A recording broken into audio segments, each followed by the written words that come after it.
দাদা আর যাব না গুনু ওই স্কুলেলি কেন গুনু তুই বল আমাকে তুই বল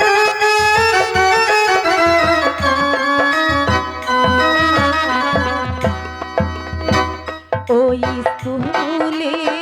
লিখতে গেলে দাদা গুনু ওহ দাদা সমান তোরা বে না দাদা আর যাব না ওই স্কুলে কেন গুনু কি হয়েছে বল তুই আমাকে বল দাদা বল তোর কি হয়েছে বল আমি ওকে অধিক শাস্তি দেব বল বল, বল।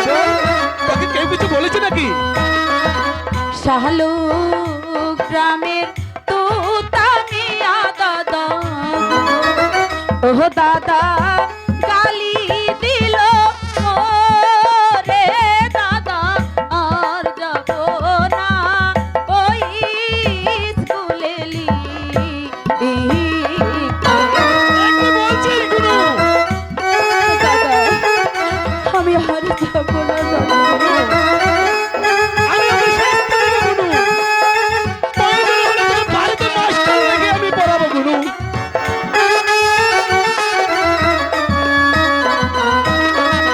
পিতা যদি থাকতো বেঁচে দাদা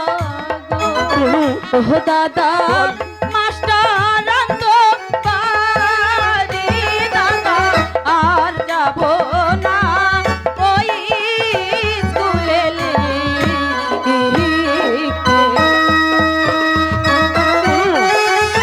তুই চিন্তা করিস না আমি তোকে বাড়িতে মাস্টার রেখে পড়াবো গুনু আমি তোকে উচ্চ শিক্ষা শিক্ষিত করবো গুনু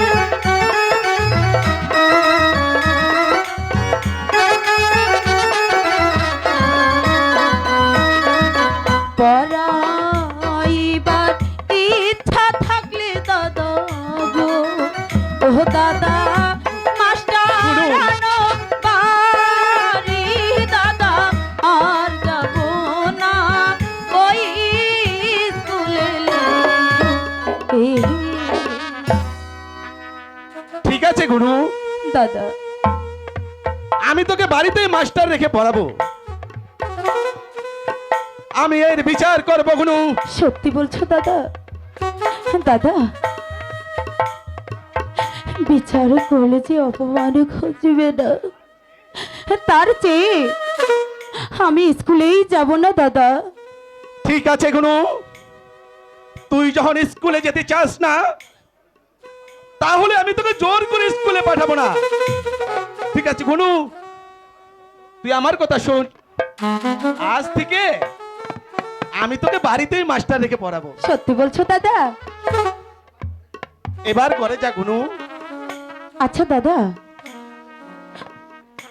আমাদের ছোট ভাই খালিক ভাইয়ের কাছে তুমি তিনটে পত্র দিলে কিন্তু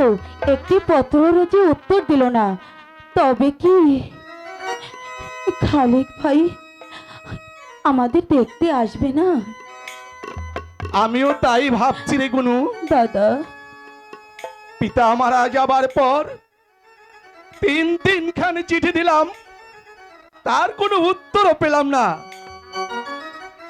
আর কেন সে যে উত্তর দিচ্ছে না তার কিছুই বুঝতে পারছি না দাদা দাদা